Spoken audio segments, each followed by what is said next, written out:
हमने देखा कि ऑपरेशन सिंदूर में राफेल का क्या हुआ। देखिए, वो रफ़ेल की गलती नहीं मैं बोलूँगा, अब वो एक थोड़ा-सा टेक्निकल मामला हो जाता है। अब वो पब्लिकली नहीं बोलना चाहूँगा। हमारे इंडियन एयर फ़ोर्स के पायलट्स भी बहुत अच्छे हैं, ऐसी बात नहीं है। हवाई जहाज़ भी ठीक था। वो हवाई जहाज़ उस काम के लिए तैयार नहीं था। मैं इतने आगे उससे नहीं बोलना चाहूँगा।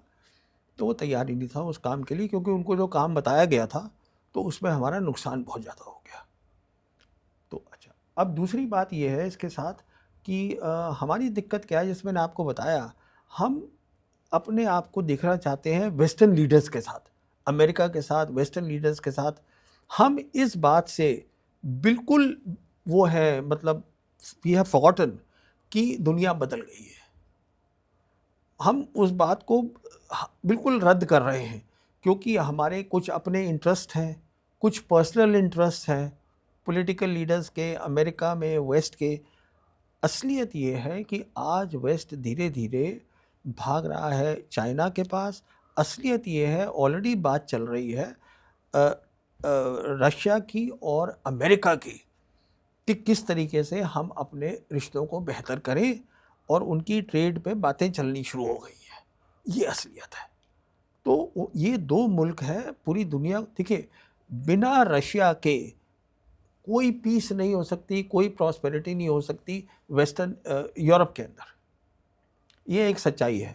पीस नहीं हो सकती, आपको कलेक्टिव सिक्योरिटी चाहिए, रशिया को शामिल करना ही पड़ेगा, पहली बात। दूसरी बात यह है कि चीन को अगर आप नज़रअंदाज करें, जो हम कर रहे हैं, तो उससे उनको उनको कोई नुकसान नहीं है। उनके पास तो बेल्ट एंड रोड पर ही, देखिए दुनिया में आज 193 मुल्क हैं, 149 बेल्ट एंड रोड पे बैठे हुए हैं, उसमें जुड़े हुए हैं।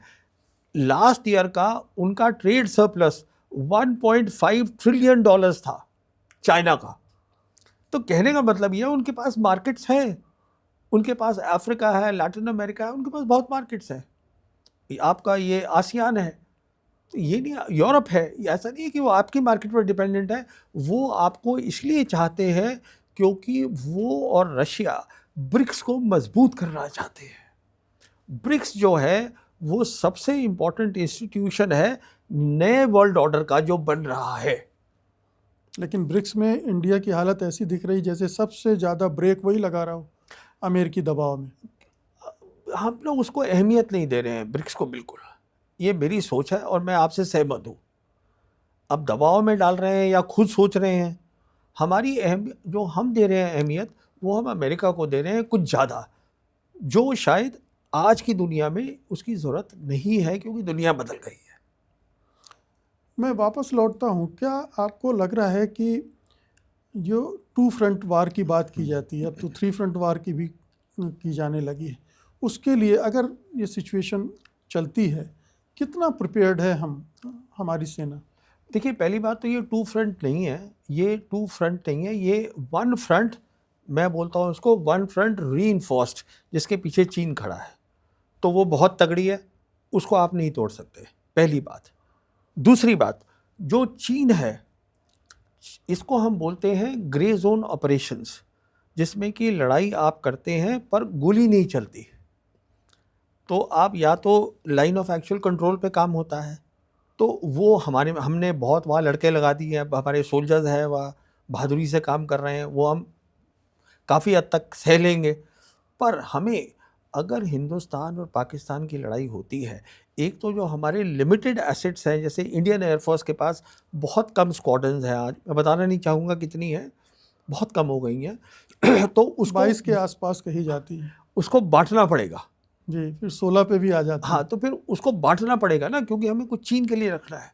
तो अब कैसे लड़िएगा पाकिस्तान के साथ? भी दिक्कत ये है, पाकिस्तान को उधर सपोर्ट मिल रही है चीन से, आप अपनी जो आपके पास है उसको आप तकसीम कर रहे हैं, क्योंकि आपको चीन के लिए। अच्छा, उसके आगे देखिएगा, चीन के पास बहुत ताकत है साइबर की, और सालों साल से वो आपके यहाँ साइबर अटैक कर रहा है। खबरें आती हैं, साइबर अटैक करके वो रिकॉनेसेंस कर रहा है, इसको रिकॉनेसेंस कहते हैं, और उससे वो सॉफ्टवेयर वेपन्स बना रहा है चाइना। तो अगर चाइना ये तय करे एक दिन कि अच्छा ठीक है, हम लड़ाई तो नहीं लड़ेंगे इनके साथ, मतलब गोली नहीं चलेगी, हम इनके पूरे देश में, दिल्ली में, बम्बई में उन्होंने किया था, बहुत बड़ा हुआ था, एक पूरा पावर आउटेज हुआ था, हम सब इनका फाइनेंशियल सिस्टम बंद कर दें, एटीसी बंद कर दें, हवाई जहाज न चले, वो कर सकते हैं। और अब तो वो एआई में भी सुपर पावर हो रहा है, फिर उसका भी इस्तेमाल डिफेंस बहुत में होना। ज़्यादा काबिलियत आ गई है। कहने का मतलब ये है, चाइना नहीं चाह रहा है कि उसको लड़ाई करनी है, चाइना चाह रहा है कि, मैं समझता हूँ चाइना और रशिया का सबसे बड़ा इंटरेस्ट आज ये है कि हम ब्रिक्स को स्ट्रेंथन करें, ये है। मेरा आखिरी सवाल है आपसे, ये बार बार बात उठ रही है कि ये सरकार सेना का राजनीतिक इस्तेमाल कर रही है। मतलब बालाकोट में जब स्ट्राइक करना था तो प्रधानमंत्री कहते हैं कि बादल हैं तो उसमें राडार पकड़ेगा नहीं, इस तरह का तर्क देते हैं और सेना अटैक करती है। ऑपरेशन सिंदूर भी ये माना जाता है कि बहुत जल्दबाजी में हुआ, रुकना चाहिए था अगर करना भी था तो। और फिर हमारे सेना के लोग भी सरकार की भाषा में बात करते देखे जाते हैं। ये कितना खतरनाक दिख रहा है और किस पैमाने पर दिख रहा है? देखिए, ये जो आप कह रहे हैं ना पोलिटिसाइजेशन ऑफ द आर्मी, वो तो पहले भी था, कम था। जिस चीज़ से मुझे घबराहट हो रही है वो कुछ अलग है, उसको हम बोलते हैं कम्युनलाइजेशन ऑफ द आर्मी। कि हम देख रहे हैं कि हमारा आर्मी चीफ, हमारा सीडीएस वर्दी के अंदर किसी बाबा को मिल रहे हैं, हिंदू उसको मिल रहे हैं, ये ठीक नहीं है। क्योंकि हमारी फ़ौज जो है उसमें मुसलमान भी है, सरदार भी है, सेक्युलर फ़ौज है। तो ओपनली आपका ठीक है, आपका फेथ है, आप हिंदू हैं, करिएगा आप जो आपको करना है, वर्दी में मत करिएगा। तो माय वरी इज़ कि अगर हिंदू आर्मी बन रही है तो पहले तो लीडरशिप से ही बनेगी ना, वो दिक्कत बहुत बड़ी है, पहली दिक्कत। उस दिक्कत को अगर आप बंद कर दें, वहाँ से सारी प्रॉब्लम शुरू होती है। उसके बाद फिर पोलिटिसाइजेशन की बातचीत आती है। देखिए, उसके लिए क्या होता है कि कोई भी मिलिट्री लीडर अगर वो प्रोफेशनल है तो वो पोलिटिसाइज नहीं हो सकता। मिसाल के तौर पर 71 की जंग में प्रधानमंत्री ने आर्मी चीफ जनरल मानेकशॉ को कहा था कि हमें ये काम करना है। उन्होंने कहा नहीं मैडम, मुझे 6 महीने का टाइम चाहिए तैयारी के लिए। उन्होंने ये तो नहीं कहा कि मैं आज करूँगा। अब उसी बात को आप यहाँ देखिए बालाकोट में। आज जो धनुआ बोल रहे हैं कि मेरे पास बॉम्ब ये नहीं थे रखने के लिए, ब्लास्ट पेन्स नहीं है, सुकोई 30 के, आपने प्रधानमंत्री को क्यों नहीं बताया कि अगर यहाँ पर ऐसा अटैक होगा तो मेरे पास सिर्फ यहाँ पे MiG-21 है? ये क्यों नहीं बताया आपने? क्योंकि आप मानेकशॉ के आसपास भी नहीं है। दिक्कत तो ये हो रही है, आप समझ रहे हैं मेरी बात को? तो दिक्कत ये है कि पोलिटिसाइजेशन के लिए प्रोफेशनलिज्म चाहिए। क्या मिलिट्री लीडरशिप कमज़ोर हो गई है? रीढ़ नहीं है उसके देखिए, पास? हमारी फौज जो है हिंदुस्तान की, जो सोल्जर्स हैं वो दुनिया के वन ऑफ द बेस्ट है, बहुत बढ़िया है। दिक्कत होती है लीडरशिप से, दिक्कत होती है लीडरशिप से। इस लीडरशिप ने, मैं आर्मी की बात कर रहा हूँ, 1990 में काउंटर टेरर ऑपरेशन शुरू हुए, तब से ये सब के सब इन्होंने काउंटर टेरर ऑपरेशन करे हैं, यही इनको समझ में आते हैं। मैं तो साफ बोलता हूँ जी। तो अब लड़ाई कैसे बदल रही है, क्या हो रहा है, इनको पता ही नहीं है। क्यों नहीं पता है? अगर आपको पता करना होता तो आप ये देखना कि अमेरिका कैसे लड़ाई लड़ेगा मॉडर्न वॉर। आप ये देखिए कि PLA कैसे लड़ रहा है। अरे बाबा, दुश्मन तो आपका PLA है ना, और PLA जो है इस समय मॉडर्न वॉर के टॉप पर है। टॉप पे मतलब वो और अमेरिका है। अरे साहब, आप इधर देखिएगा, आप उधर देख रहे हैं, इधर का नहीं कुछ पता है। उनकी भाषा बोलते हैं हमारे मिलिट्री लीडर्स, कि वो उनकी जितनी भी टर्मिनोलॉजी है वो सब इस्तेमाल होती है। हमें एक ऐसा रक्षा मंत्री चाहिए जो ये समझा पाए लोगों को, अरे बाबा, आप जो हमारा PLA है इसको आप समझिए और इसके बेसिस के ऊपर आप अपनी मॉडर्नाइजेशन करिए। देखिए उसके पास क्या ताकत है, हम कैसे करेंगे, कितने वक्फे में करेंगे, एक रोड मैप बनाइए, वो सब, और बोलिए उसके बारे में, ये करिएगा। चीन और हमारे में कितना फ़र्क है? ज़मीन आसमान का लीजिए। देखिए इन मसलों को समझना बहुत ज़रूरी होता है।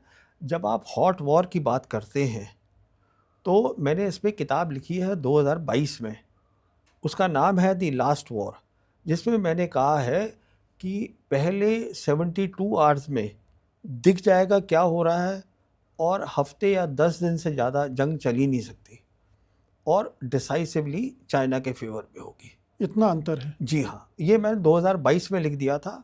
वो किताब है चाइना के ऊपर, और आज चाइना जो है, अमेरिका भी मानता है कि हम वेस्टर्न पैसिफिक में हम चीनी पीएलए को नहीं हरा सकते। तो ये एक असलियत है, उसको समझिए। तो समझिए पीएलए कर क्या रहा है, उसके बेसिस पे अपना प्लान बनाइए। आपको अमेरिका से थोड़ा लड़ाई लड़नी है, आपको तो लड़ाई चाइना से भी नहीं लड़नी, पर आपको डिटरेंस बनाना है, कि आपको एक ताकत बनानी है कि आपको ये ना कहना पड़े कि नहीं मैं लड़ाई नहीं लड़ता, वो छोटी इकॉनमी है, मैं बड़ी इकॉनमी हूँ। ये सब बेकार की बातें हैं। पॉलिटिकल विल लाइए, डिटरेंस बनाइए, उसके लिए चाइना को स्टडी करिए, पीरियड। और चाइना के साथ नॉर्मल रिलेशंस करिए, और पाकिस्तान से दोस्ती करिए। ये है formula. Why? Peace in the region. Peace के बाद आपको 10-15 साल मिलते हैं, अपना डिटरेंस क्रिएट करिए चाइना को पढ़ के। ये रोड मैप है। तो पाकिस्तान के साथ दोस्ती कैसे होगी? हिंदू मुसलमान करना है हमको तो। किसको? हमने अब वो, फिर वो आप देखिए, ये आपके मुद्दे हैं, मतलब दीज आर योर एरियाज। ये तो पूरी डोमेस्टिक पॉलिटिक्स पाकिस्तान के विरोध पे टिकी हुई है। नहीं, मैं इस पे कमेंट भी नहीं करना चाहता हूँ। जी। देखिए मुझे साफ बात पता है कि मैं ये समझता हूँ, जो इतिहास है वो है।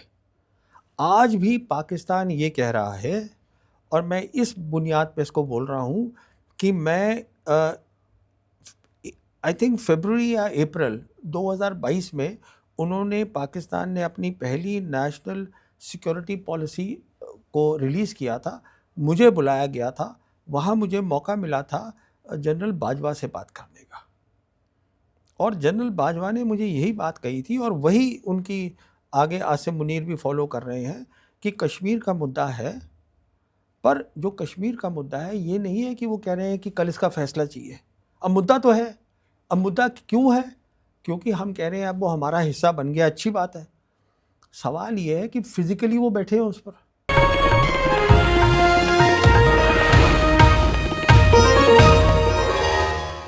Copyright disclaimer under Section 107 of the Copyright Act 1976. Allowance is made for fair use for purposes such as criticism, comment, news reporting, scholarship, and research. Fair use is a use permitted by copyright statute that might otherwise be infringing.